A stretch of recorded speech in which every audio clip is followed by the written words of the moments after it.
ஸ்ரீமதே ராமானுஜாய நமஹ. ஸ்ரீபாஷ்யம் சீரீஸ் அப்படின்ற அந்த தொடர் உபன்யாசத்துல இது வரைக்கும் 3 வீடியோஸ் வெளிவந்துள்ளன. அந்த வீடியோஸை பார்த்து அதுல கொஞ்சம் பரிசிரமம் எஃபர்ட் போட்டு டிஸ்கஷனுக்கு இந்த வீடியோஸ்ல இருக்கக்கூடிய சந்தேகங்கள் அதே போல மேலும் தெரிஞ்சுக்க வேண்டும் அப்படின்ற எண்ணத்தோட ஒரு 30 பேர் இண்டிகேட் பண்ணியிருக்கா. தமிழ் படிச்சாச்சு அப்படின்றத இண்டிகேட் பண்ணியிருக்கா. மேலும் ஸ்ரீ வைஷ்ணவாலாம் படிப்பா அப்படின்ற நம்பிக்கை இருக்கு. இப்போதைக்கு 30 பேர் ரெடியா இருக்கா. மேற்கொண்டு அவர்களுடைய பேஸ்ல அவர்களுக்கு என்ன பேச செட் ஆகுதோ, என்ன டைம் அவர்களால் ஒதுக்க முடியுமோ அதற்கு ஏற்ப எல்லாருமே படிப்பார்கள் அப்படின்ற நம்பிக்கை இருக்கு. அதே போல திருவாய்மொழி சீரீஸ்லயும் 3 வீடியோஸ் போஸ்ட் ஆயிருக்கு.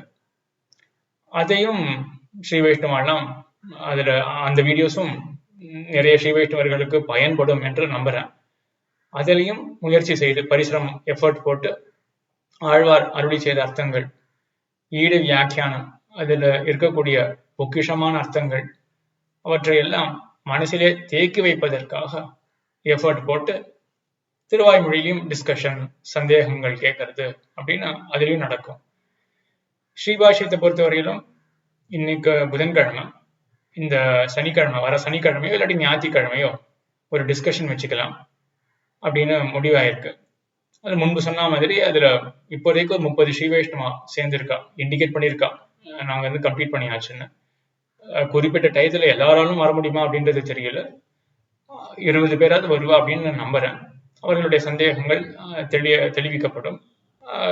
மற்றவர்களுக்கும் அது பயன்படும். யார் யாரெல்லாம் சேரார்களோ சந்தேகம் கேட்கறது ஒருத்தரா இருந்தா கூட அந்த சந்தேகத்தினுடைய பதிலை கேட்கிறவர்கள் பல பேர் இருப்பார்கள். எல்லாருக்குமே பயன்படும் என்று நம்புறேன்.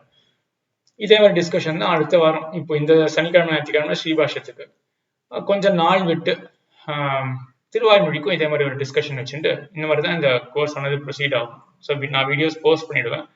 யார் யாருக்கு என்ன டைம் ஒதுக்க முடியறதோ அவர்களுடைய அந்த பேஸ்ல இந்த வீடியோஸ்ல எஃபர்ட் போட்டு சந்தேகங்கள்லாம் எழுதி கொண்டு அதை கேட்டு டிஸ்கஷன் அப்படின்னு அதுக்கப்புறம் ஒரு எக்ஸாம் அப்படின்னு இந்த கோர்ஸ் திருவாய்மொழிக்கும் ஸ்ரீபாஷ்யத்துக்கும் ப்ரொசீட் ஆகும். இதுல இந்த ஸ்ரீபாஷ்யமோ திருவாய்மொழியோ இதை கேட்கிறவர்கள் அநேகமா சம்பிரதாயத்தினுடைய பேசிக்ஸ், அடிப்படையான விஷயங்கள் எல்லாமே கேட்டிருப்பார்கள். பெரியவாளுடைய உபன்யாசத்துல இருந்து அநேகமா எல்லாருமே கேட்டிருப்பார்கள் அப்படின்னு நம்புறேன். அதனாலதான் பேசிக்ல ரொம்ப கவனம் செலுத்தாம எல்லாருக்குமே பேசிக் நாலேஜ் இருக்கும் அப்படின்ற ஒரு அசம்ஷன்ல தான், அந்த ஒரு நிச்சயத்துலதான் மேல ப்ரொசீட் பண்ணிட்டு இருக்கேன். ஆனாலுமே கூட போன திருவாய்மொழி உபன்யாசத்துக்கு பிறகு எனக்கு ஒரு சந்தேகம் வந்தது. ஒருவேளை சில கான்செப்ட்லாம் கொஞ்சம் எக்ஸ்பிளைன் பண்ண வேண்டியதாக இருக்குமோ அப்படின்னு எனக்கு ஒரு சந்தேகம் வந்தது. எந்த அம்சத்துலன்னா, கைவல்யம் அப்படின்னு ஒரு விஷயம் வந்தது. எம்பெருமான் ஆழ்வாருக்கு அருள் செய்தான். ஆழ்வாருக்கு அருள் செய்யறதுன்னா மயர்வர மதிநலம் அருள் செய்யறது. ஆழ்வாருக்கு எவ்விதமான அஜ்ஞானம் இன்றியே எல்லா விதமான ஞானத்தையும், பூர்ணமான ஞானத்தை எம்பெருமான் அருளினான் என்று. ஞானம்னா விஷயத்தை பற்றி, ஞானம்னாலே எதை பற்றி அப்படின்னு கேள்வி வரும் இல்லையா? எதை பத்தி ஆழ்வார் தெரிஞ்சுட்டார்னா, சித்து, அச்சித்து, ஈஸ்வரன் 3 தத்துவங்கள் தான் இருக்கு. 3 தத்துவத்தையும் உள்ளபடி அறிந்தார் அப்படின்றதையும் பார்த்தோம். அதுல சித்துனா என்ன, அச்சித்துனா என்ன? அச்சித்துனா கண்ணால பார்க்கக்கூடிய இந்த உடம்பு, அது தொடக்கமான மற்ற எல்லாமே, உடம்பு சம்பந்தப்பட்ட எல்லாமே, எதிரில் இருக்கக்கூடிய எல்லா பொருளுமே அச்சித்து தான். சித்துன்றது ஆத்மா. இந்த ஆத்மாவை பத்தி சொல்லும் பொழுது கைவல்யார்த்தி அப்படின்னு ஒருத்தனை பார்த்தோம். அவன் எப்படிப்பட்டவன்னா, என்னுடைய ஆத்மாவினுடைய அனுபவமே எனக்கு போதும் அப்படின்னு சொல்றவன் தான் கைவல்யார்த்தி அப்படின்னு பார்த்தோம். இந்த கைவல்யம் அப்படின்னு ஒரு அனுபவம் இருக்கு, அது தென்னாச்சாரிய சம்பிரதாயத்துல நித்தியம் என்று சொல்லப்பட்டது அப்படின்னு நடுவில் ஒரு வார்த்தையை சொன்னேன். எனக்கு சந்தேகம் வந்தது. அதுக்கப்புறம் சரி, இது கேட்கிறவர்களுக்கு தென்னாச்சாரிய சம்பிரதாயம்னா அது என்ன புது சம்பிரதாயம் அப்படின்னு பெரும்பாலும் தெரிஞ்சிருக்கும். தென்னாச்சாரிய சம்பிரதாயம்னா என்ன அப்படின்னு தெரிஞ்சிருக்கும்.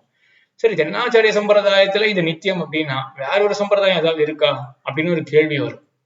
அதனால இந்த மாதிரி கேள்விகள்லாம் பெரும்பாலும் வராது. நிறைய பேருக்கு தெரிஞ்சிருக்கும் என்ன நான் மீன் பண்றேன் அப்படின்றது. ஒரு கால் இந்த விஷயத்துல புதுசாக இருந்தார்களே என்றால் அவர்களுக்கு பயன்படுமாறு இந்த வீடியோ ஆனது, இந்த கிளாஸ் ஆனது ஏற்படுறது. இந்த விதத்துல இப்ப ஸ்ரீபாஷ்யம் திருவாய்மொழியில பேசிக் நாலேஜ் இருக்கு அப்படின்ற அசம்ஷன்ல அங்க ப்ரொசீட் பண்ணிட்டு இருப்பேன். சில தடவை எனக்கே ஒரு சந்தேகம் வரும், இது பேசிக் நாலேஜ் தானா இல்லாட்டி இதையும் கன்வே பண்ணணுமா அப்படின்னு சந்தேகம் வரும். அப்படி ஏதாவது விஷயம் இருந்துச்சுன்னா தனியா இந்த மாதிரி ஒரு கிளாஸ் எடுக்கலாம் அப்படின்னு எண்ணத்தோட தான் இது ஆரம்பிக்கப்படுறது. ஸோ இதுவும் ஒரு மாதிரி சீரீஸாவே போகும். அது திருவாய்மொழிக்கு ஒரு சீரீஸ், ஸ்ரீபாஷ்யத்துக்கு ஒரு சீரீஸ் இருக்கிற மாதிரி இது அந்த ரெண்டுத்துக்கு ஒரு உபகாரமான ஒரு சீரீஸ் இது. ஸோ இது ஒரு பேசிக் சம்பிரதாய சீரீஸ், சம்பிரதாயத்தில் இருக்கக்கூடிய அடிப்படை விஷயங்கள் அதை பத்தின சீரீஸ் இது. ஆனா எங்கேயுமே அடிப்படையோடு நிறுத்த மாட்டோம், நிற்க வேண்டாம் நம்ம.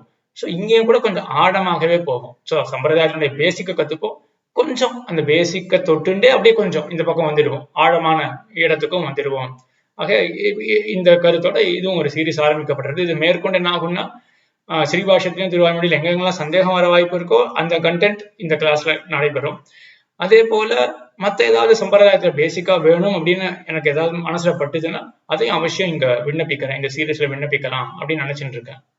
சோ இப்ப நம்ம விஷயத்துக்கு வருவோம். என்ன ஆச்சுன்னா, இதுக்கு திருவாய்மொழி உபன்யாசத்துல என்ன பார்த்தோம் அப்படின்னா, கைவல்யார்த்தி அப்படின்னு ஒண்ணு பார்த்தோம். யார் அந்த கைவல்யார்த்தி அப்படின்னு புரிஞ்சுக்கிறதுக்கு முன்னாடி, பகவான போய் சேவிக்கிற பக்தர்கள் மூவகைப்படுவர்கள், மூன்றாக பிரிக்கப்படுறார்கள். ஐஸ்வர்யார்த்தி, கைவல்யார்த்தி, பகவல்லாபார்த்தி அப்படின்னு மூவகைப்படுவார்கள் பகவான ஆசிரியிக்கிற பக்தர்கள். கண்ணனே கீதையில சொல்றான், சதுர்விதா பஜந்தே மாம் ஜனா சுகிருதி நோர்ஜுன ஆர்த்தோ ஜிக்ஞாசு அர்த்தார்த்தி ஞானீச்ச பரதர்ஷப என்று. கண்ணன் எம்பெருமான் 4 பேரை சொல்றான். ஆனா எம்பெருமானார் என்ன பண்ணாருன்னா அந்த 4 பேரை 3ஆக சேர்த்துட்டார். 2 ஒரே கேட்டகரியில கொண்டு வந்துட்டார், ஒரே வகையில கொண்டு வந்துட்டார்.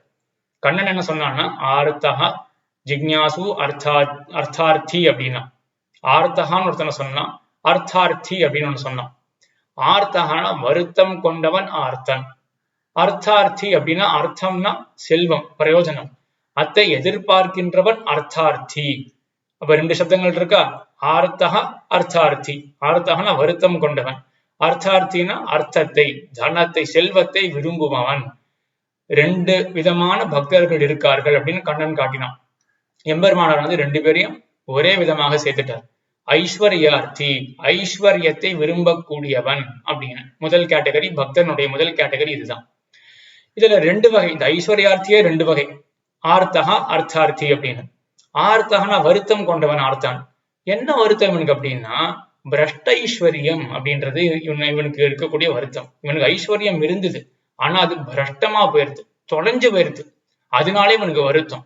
அந்த வருத்தத்தை போக்குறதுக்காக என்ன பண்றான் இவன், எம்பெருமான் இடத்துல போயிட்டு, எனக்கு இருந்த செல்வத்தை அதை நான் இழந்துட்டேன், நீதான் மறுபடியும் அனுகிரகிக்கணும் அப்படின்னு இழந்த செல்வத்தை கேட்கிறான். ஆர்த்தகா பிரஷ்டைஸ்வரிய காமன். அடுத்தவன் அர்த்தார்த்தி, இவன் அப்பிராப்த ஐஸ்வர்ய காமன். அப்பிராப்தம்னா இதுவரையிலும் கிடைக்கலவனுக்கு, பிராப்தம்னா கிடைச்சது, அப்பிராப்தம்னா கிடைக்காதது. இதுவரைக்கும் இவனுக்கு செல்வம் கிடைக்கவே இல்லை, அப்படிப்பட்ட செல்வத்தை விரும்புறான். அப்ப போன பக்தன் என்ன பண்ணான், இருந்த செல்வத்தை இழந்தான், இழந்த செல்வத்தை மறுபடியும் வேணும் அப்படின்னு பிரார்த்திக்கிறான். இவன் இது வரைக்கும் செல்வந்தனாகவே இருந்தது கிடையாது, செல்வம் வேணும் அப்படின்னு கேட்கிறான். அவங்க மொத்தம் 2 பேரும் ஐஸ்வர்யார்த்தி தானே, செல்வத்தை விரும்புகிறார்கள். அது இருந்த செல்வமா என்ன, இருந்தா என்ன, வரப்போற செல்வமா இருந்தா என்ன, செல்வத்தை தானே விரும்புகிறார்கள். 2த்தையும் எம்பெருமானார் சேர்த்துட்ட, இவன் தான் ஐஸ்வர்யார்த்தி. அப்ப பக்தர்கள்ல முதல் வகைப்பட்டவன் எப்படிப்பட்டவன்னா, செல்வத்தை விரும்புமவன் ஐஸ்வர்யார்த்தி. அடுத்தது ஜிக்ஞாசுகு. ஜிக்ஞாசுகு அப்படின்னா ஆத்மாவை அடைய வேணும் என்ற எண்ணத்தை, ஆசையை கொண்டவன், அவன் தான் கைவல்யார்த்தி, ஜிக்ஞாசுகு என்று கண்ணன் கீதையிலே சொல்லுகிறான். கைவல்யார்த்தி ஆத்மானுபவ காமகா. அதாவது ஐஸ்வர்யார்த்தின்றவன் என்ன பண்ணுவான், அவனுக்கு செல்வம் வேணும், செல்வத்தை கொண்டு தனம் தானியம் இந்த போல சமிருத்தி எல்லாம் வச்சுட்டு இந்த உடம்ப கொண்டு அவன் அந்த செல்வத்தை அனுபவிப்பான். எல்லாருக்குமே சுகம் வேணும், எந்த ஆத்மாவா இருந்தாலும் சுகத்தை தான் தேட போறது. அந்த சுகம் எப்படிப்பட்டது அப்படின்றதுதான் எடுக்கிறது. சில ஆத்மா எனக்கு இந்த வழியால சுகம் அப்படின்னு தேர்ந்தெடுக்கிறது. இந்த ஐஸ்வர்யார்த்தி எப்படி தேர்ந்தெடுக்கிறான்னா, செல்வம் வந்துடும், அப்புறம் இந்த உடம்ப கொண்டு நான் அந்த செல்வத்தை அனுபவிக்கலாம், என்ஜாய் பண்ணலாம் அப்படின்னு இவன் நினைச்சுட்டு இருக்கான், அவன் ஐஸ்வர்யார்த்தி. 2வது இருக்கான கைவல்யார்த்தி, அவன் ஆத்மா அனுபவத்தை ஆசைப்படுறான். அவன் என்ன பண்றான்னா, இந்த உடம்ப கொண்டு என்ன பெரிய சுகத்தை நான் அடைய முடியும், இந்த உடம்பு இருந்தா துக்கம் தானே, இந்த உடம்பு வேண்டாம் எனக்கு, நான் இருக்கேன் இல்லையா, ஏன்னா நான்றவன் உடம்பை காட்டிலும் வேறுபட்டவன். நம்ம உடம்பு கிடையாது, நமக்கு உடம்பு இருக்கு. இந்த உடம்பை காட்டிலும் வேறுபட்டதுதான உயிர். உயிர், ஆத்மா, சோல் எல்லாமே உடம்பை காட்டிலும் வேறுபட்டது. அந்த உடம்பை காட்டிலும் வேறுபட்ட ஆத்மா இருக்கு, அந்த ஆத்மாவே ஒரு சிறந்த அனுபவம். அது அது அந்த யோகத்துல இருக்கிறவர்கள் சொன்னாதான் புரியும், கேட்டாதான் புரியும். அவங்க ஆத்மா அனுபவம்ன்றது இப்ப உடம்பை காட்டிலும் ஒரு உயர்ந்த சுகமானது அந்த ஆத்மா அனுபவம். அது எனக்கு வேணும் அப்படின்னு ஆசைப்படுறான் இல்லையா, அவன் தான் கைவல்யார்த்தி. ரெண்டாவது ஆயிடுச்சான். இவனும் பக்தன் தான். இவனை எம்பெருமான் கிட்ட போனாதான் இவனுக்கு இந்த கைவல்யம் ஆத்மானுபவம் அப்படின்றது கிடைக்கும். அப்ப இதுவும் தெரிஞ்சுக்கணும், கைவல்யம்னா என்ன, ஆத்மானுபவத்துக்கு தான் கைவல்யம் அப்படின்ற பெயர். இவன் ஏன் எம்பெருமான் கிட்ட போனோம், இவன் தான் ஆத்மாவா இருக்கான், உடம்பு இருக்கு, சரி உடம்பு வேண்டாம் அப்படின்னு விட்டுட்டு என் பாட்டு ஆத்மா அனுபவிச்சுட்டு போலாமே அப்படின்னா, இந்த உடம்பை எப்படி விடறது, உடம்போட பிணைக்கப்பட்டிருக்கான் இந்த ஆத்மா, எப்படி உடம்போட பிரிக்க முடியும் அப்படின்னா, சரி தற்கொலை பண்ணிட்டா என்ன ஆயிடும், தற்கொலை பண்ணிட்டோம்னா உடம்பை விட்டு பிரிஞ்சு போயிடுவோமே அப்படின்னா, இந்த உடம்பை விட்டு பிரிஞ்சு போவோம், இன்னொரு உடம்பு கிடைக்காதானே. அந்த இன்னொரு உடம்புல யார் புகுத்துறான், போயிட்டு எம்பெருமான் தான் புகுத்துறான். அப்ப அவன்கிட்ட கேட்டாதான் எம்பெருமானே இன்னொரு உடம்புல புகுத்தாத, இந்த உடம்பு எனக்கு போதும் அப்படின்னு அவன்கிட்ட கேட்டாதான் அவன் தான் விடுவிக்க முடியும். ஆகையினால இவன் பக்தன் என்ன பண்றான், இவனும் பக்தன் தான். எம்பெருமான இடத்துல போய் கேட்டாதான் இந்த உடம்பானது இவனுக்கு நீங்கும். எனக்கு இந்த உடம்பு வேண்டாம், நான் என் ஆத்மாவை அனுபவிக்கணும் அப்படின்னு இந்த ரெண்டாவது வகை கைவல்யார்த்தி, அவனை தான் ஆத்மானுபவ காமன். ஆத்மானுபவம் தான் கைவல்யம். மூன்றாவது நாம் எல்லோருமே அறிந்ததுதான், பாகவதாலாம் இருக்கா இல்லையா, இவெல்லாம் எம்பெருமானத்துல ஏன் போறா, எம்பெருமானை உன்னை அனுபவிக்கணும், உனக்கு கைங்கரியம் பண்ணணும் அப்படின்னு இருக்கார்கள் இல்லையா, இவர்கள் தான் பகவல் லாபார்த்தி. ஆக மூவகைப்படுவார்கள் பக்தர்கள். ஐஸ்வர்யார்த்தி, செல்வத்தை விரும்புறவன். அந்த செல்வம் இழந்த செல்வமா இருக்கலாம், மேற்கொண்டு வர வேண்டிய செல்வமா இருக்கலாம், எப்படி இருந்தாலும் செல்வத்தை விரும்புகிறவன் ஐஸ்வர்யார்த்தி. அடுத்தது கைவல்யார்த்தி, கைவல்யத்தை விரும்புகிறவன். கைவல்யம்னா ஆத்மானுபவம், உடம்பை காட்டிலும் வேறுபட்டது ஆத்மா, அதுவே பரம சுகமானது. அந்த ஆத்மாவை நான் அனுபவிச்சுட்டு நான் சுகமா நிம்மதியா இருக்கேனே, இந்த உடம்போட கஷ்டங்கள்லாம் எனக்கு வேண்டாம் அப்படின்னு நினைச்சு இவன் என்ன பண்றான், எம்பெருமான இடத்துல போயிட்டு எம்பெருமானே இந்த உடம்போட என்னை சேர்க்காத, பிரிச்சு விட்டுடு அப்படின்னு எம்பெருமான போய் கேட்கறான் இல்லையா. அப்ப இவனும் பக்தியோட போய் எம்பெருமான தானே கேட்கறான். இவனும் ஒரு பக்தன் தான், கைவல்யார்த்தி, ஆத்மா அனுபவத்தை விரும்புகிறவன். மூன்றாவது மிகவும் பிரசித்த பகவல்லாபார்த்தி, பாகவதர்கள், எம்பெருமானுக்கு கைங்கரியம் மன்னம் அப்படின்னு இருக்கிறவர்கள். இந்த மூன்று பேரையும் முதல் திருவந்தாதியில பொய்கை ஆழ்வார் ஒரு பாட்டுல மூன்று பேரையும் எடுக்கிறார். எழுவார், விடைகொள்வார், ஈந்துழாயானை வழுவா வகை நினைந்து வைகள் தொழுவார் என்று. எழுவார் என்று ஐஸ்வர்யார்த்தி சொல்லப்படுறான். ஏன் எழுவார் அப்படின்னு சொல்லப்படுறான்னா, ஆச்சாரியால் ரெண்டு விதமா வியாக்கியானம் பண்றான். எழுவார் அப்படின்னா மறுபடியும் மறுபடியும் எழறான், ஆல்வேஸ் ரைசிங் அப்படின்னு சொல்லுவாரு, அந்த மாதிரிதான் மறுபடியும் எழறான். இந்த மாசம் போறான், திருவேங்கட யாத்திரை போறான், ஒண்ணு கேட்கறான், ஒரு வேண்டுதல் அப்படின்னு பிரதட்சணம் பண்ணிட்டு வரான், மலையை விட்டு கீழே இறங்கிட்டான். மறுபடியும் அடுத்த மாசம் வரான் யாத்திரைக்கு, என்னடா அப்படின்னா வேறொரு வேண்டுதல் அப்படின்றான். மறுபடியும் எழுந்துட்டே இருக்கான். ஒரு வேண்டுதல் அது பிராப்தமாயிருத்து, திருப்தி பெறகிறதா, திருப்தி பெறகல, மத்தொன்னு வேணுமே அப்படின்றான். மறுபடியும் எழுந்து திருவேங்கட யாத்திரைக்கு போறான் இல்லையா, இவன் தான் எழுவார் அப்படின்னு ஒரு அர்த்தம் பண்ணார். மத்தொன்னு சொன்னார், அதே ஐஸ்வர்யார்த்தி தான், அவன் எழுவார் என்ன பண்ணுவான்னா, திருவேங்கடமுடையானே எனக்கு கொடு அப்படின்னு கை கூப்பி வணங்கிட்டு இருப்பான். ஐஸ்வர்யம் வந்தாச்சுன்னா அப்படியே எழுந்து போயிடுவான், அப்படியே கிளம்பி போயிடுவான். இவன் எழுவார் ஐஸ்வர்யார்த்தி. அப்ப செல்வத்தை விரும்புகிறவன் எழுவார் அப்படின்னு சொல்லால ஆழ்வார் சொன்னார். அடுத்தது விடை கொள்வார். விடை கொள்ளுதல்னா என்ன, நான் போயிட்டு வரேன் அப்படின்னு அந்த சம்பந்தத்தை அப்படியே அறுத்துறது, அதான் விடை கொள்றது அப்படின்றது. ரெண்டாவது ஆத்மானுபவ காமன் இருக்கான் இல்லையா, கைவல்யார்த்தி, இவன் விடை கொள்ளுகிறான். எம்பெருமான இடத்துல போனான், இந்த உடம்பு விட்டு எனக்கு பிரிச்சு கொடுத்துரு அப்படின்னு கேட்டான். எம்பெருமான் பண்ணிட்டான். பண்ணின பிறகு அப்படியே விடை கொள்றாங்க. எம்பெருமானே உடம்போட நீ பிரிச்சுட்ட, இதுக்காக தான் உங்ககிட்ட வந்தேன், என்னுடைய காரியம் முடிஞ்சு போயிடுத்து, இனிமேல் எனக்கும் உனக்கும் சம்பந்தம் கிடையாது, நான் ஒன்னு அனுபவிக்க போறது கிடையாது, நான் என்ன அனுபவிச்சுட்டு இந்த உடம்போட தொல்லை இல்லாம நான் நிம்மதியா இருக்க போறேன் அப்படின்னு விடை கொள்றான் இல்லையா, அப்படியே திரும்பி வந்துடுறான் இல்லையா.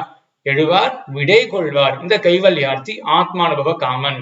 அதுக்கு பிறகு ஈந்துழாயானை வழுவா வகை நினைந்து வைகள் தொழுவார். வைகள் தொழுவார், எப்பொழுதுமே தொழுவார்கள். ஈந்துழாயானை, திருத்துழாய் மாலை அணிந்த திருவேங்கடமுடையானை எப்பொழுதும் தொழுவார்கள் பகவல்லாபார்த்திகள் என்று மூன்று பேரையும் ஒரு பாட்டிலே தெரிவிக்கிற முதலாழ்வாரான பொய்கை ஆழ்வார் என்று பார்த்தோம்.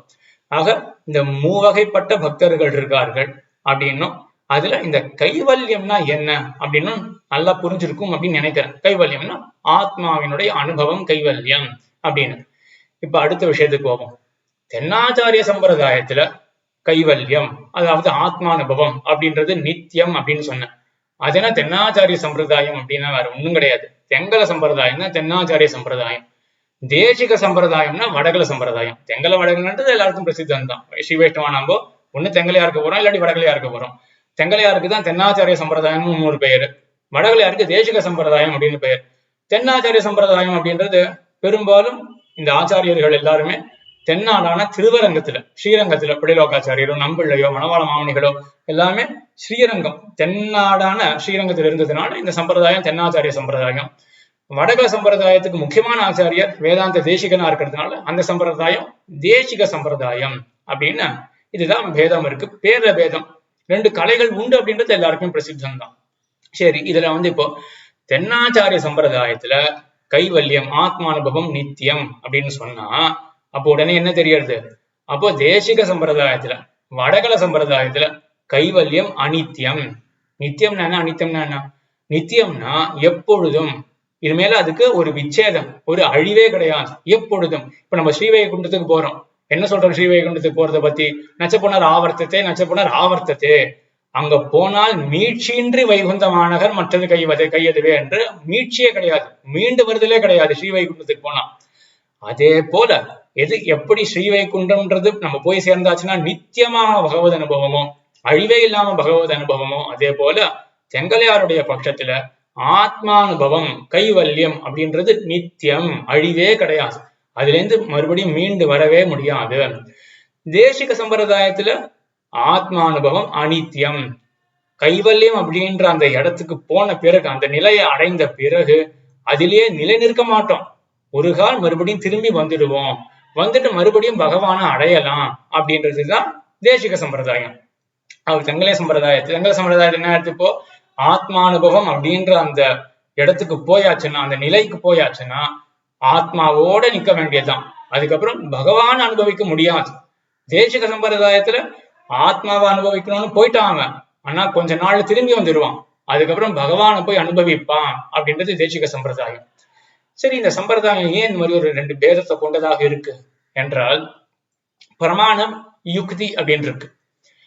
எல்லா மதத்திலையும் எப்படின்னா பிரமாணம் அப்படின்னு இருக்கும். பிரமாணம் அப்படின்றதுதான் நமக்கு அந்த அறிவை புகுத்தக்கூடிய ஒரு சாதனம். நம்மளுடைய சம்பிரதாயத்துல பிரமாணம் எல்லாமே வேதமோ இதிகாசமோ புராணமோ அருளிச்செயல் திவ்ய பிரபஞ்சமோ இதெல்லாம் தான் பிரமாணம். அப்ப இதை பார்த்துதான் நம்ம தெரிஞ்சுக்க போறோம் எப்படிப்பட்டது ஸ்ரீவைகுண்டம். ஸ்ரீவைகுண்டம் ஒண்ணு இருக்குன்னு நமக்கு எப்படி தெரியும்? கண்ணால பார்த்து தெரிஞ்சுக்க முடியுமா? எப்படி தெரிஞ்சுட்டோம் ஸ்ரீவைகுண்டம் இருக்கு அப்படின்னு? சரி, ஆச்சாரியால் சொன்னா. சரி, ஆச்சாரியால் எப்படி தெரிஞ்சுட்டா? எல்லாம் வேதத்தை பார்த்தோ இதிகாச புராணங்கள் ஆழ்வார் அருளிச்செயல் பார்த்துதான் அவ தெரிஞ்சுட்டாலே ஒழிய யாருமே கண்ணால பார்த்தோ இல்லாட்டி யோசிச்செல்லாம் தெரிஞ்சுக்க முடியாது. அப்ப பிரமாணம் ஒரு வச்சனம் இருக்கணும். நம்ம ஏன்னா பீப்புள் ஆஃப் த புக், இந்த ரிலீஜன் ஆஃப் த புக் தான் எல்லாமே. புக்கை வச்சுட்டு தான் நம்மளுடைய ரிலீஜனை ஒழிய யாரும் யோசிச்சு எல்லாம் ரிலீஜன் இங்க ஃபார்ம் பண்ணல. அப்போ ஒரு வச்சனம் இருக்கணும், அதுதான் பிரமாணம். அதுக்கப்புறம் யுக்தின்னு ஒண்ணு வருது. வச்சனம் இருக்கு, சரி, வச்சனம் தெரிஞ்சிருது, அதுக்கப்புறம் நம்மளுடைய லாஜிக்கையும் அப்ளை பண்ணும் அந்த வச்சனத்துல. சோ அந்த லாஜிக் அப்ளை பண்ணும் பொழுது இப்ப லாஜிக் வேறுபட்டதுன்னா என்ன ஆகும்? அப்போ ஒரே பிரமாணம் தான், ஒருத்தர் ஒரு மாதிரி பார்ப்பார், அவருடைய லாஜிக் ஒரு மாதிரி இருக்கும், ஆகையினால அவர் அந்த பிரமாணத்தை வேற மாதிரி எடுத்துப்பார். இன்னொருத்தர் பார்ப்பார், வேற லாஜிக்கை பயன்படுத்துவார், அப்ப அர்த்தமே மாறி போயிடும். நம்ம இது ஒரு உதாரணம் பார்த்தோம் இல்லையா முன்னாடியே ஒரு அந்த இன்ட்ரோடக்ஷன் கிளாஸ்ல. இப்போ இந்த கியூல சென்னையை சார்ந்தவர்கள் இந்த கியூல, தமிழ்நாட்டை சார்ந்தவர்கள் இந்த கியூல அப்படின்னு ஒருத்தர் சொன்னார்னா ஒருத்தர் என்ன லாஜிக் பயன்படுத்துவார்? சரி, தமிழ்நாட்டை சார்ந்தவர்கள் அந்த கியூ, அப்ப சென்னை சார்ந்தவர்கள் இந்த கியூ அப்படின்னு சொன்னா அப்ப என்ன தெரியறதுன்னா சென்னையில இருக்கிறவ இந்த கியூல மட்டும்தான் போகணும் அப்படின்னு தெரியறது அப்படின்னு ஒரு லாஜிக்கை பயன்படுத்தி அவர் வேற மாதிரி புரிஞ்சுப்பார். இன்னொருத்தர் என்ன லாஜிக்கை பயன்படுத்துவார் அப்படின்னா, அங்க தமிழ்நாடுன்னு இருக்கு, அப்ப தமிழ்நாட்டுக்குள்ளதானே சென்னையும் இருக்கு, அப்ப சென்னையில சார்ந்தவர்கள் அந்த கியூலையும் போலாம் இந்த கியூலையும் போலாம் அப்படின்னு ஒரே சென்டென்ஸ், ஒரே செட் ஆஃப் சென்டென்சஸ் வச்சனங்கள்ல ஒருத்தர் வேற மாதிரி லாஜிக்கை பயன்படுத்தி வேற மாதிரி புரிஞ்சுக்கலாம், இன்னொருத்தர் வேற லாஜிக்கை பயன்படுத்தி வேற மாதிரி புரிஞ்சுக்கலாம். இப்படிதான் மத பேதங்கள் வருது. மூல பிரமாணம் ஒன்னாதான் இருக்கும், எல்லாமே வச்சனங்கள் சென்டென்சஸ் தான் மூல பிரமாணம். அதுல ஒரு ஆச்சாரியர் ஒரு விதமான லாஜிக்கை பயன்படுத்துவார், மற்றொரு ஆச்சாரியர் வேற ஒரு லாஜிக்கை பயன்படுத்துவார் அப்படின்னு தான் ஸ்திதி இருக்கு. இப்போ இங்க என்ன லாஜிக் அப்படின்றது பார்ப்போம். தெங்கலையார் என்ன சொல்றா, வடகலையார் என்ன சொல்றா அப்படின்றது தெரிஞ்சிருக்கும். தெங்கலையார் என்ன சொல்றா, ஆத்மானுபவம்ன்றது நித்தியம், அது போயாச்சுன்னா அதுக்கப்புறம் இவன் ஆத்மாவை தான் அனுபவிப்பானே ஒழிய பரமாத்மா கிட்ட ஒரு நாளும் போக மாட்டான் அப்படின்றது தெங்கலையார் லாஜிக், அதோடைய பட்சம். அதுக்கு பின்னாடி ஒரு லாஜிக் இருக்க போகுது. வடகலையார் பட்சம் என்னது, ஆத்மானுபவத்துக்கு போனாலுமே கூட திரும்பி வந்துடுவான், அதுக்கப்புறம் மறுபடியும் பகவானை போய் அனுபவிக்கிறதுக்கு இவனுக்கு வாய்ப்பு உண்டு அப்படின்றது வடகலையாருடைய பட்சம்.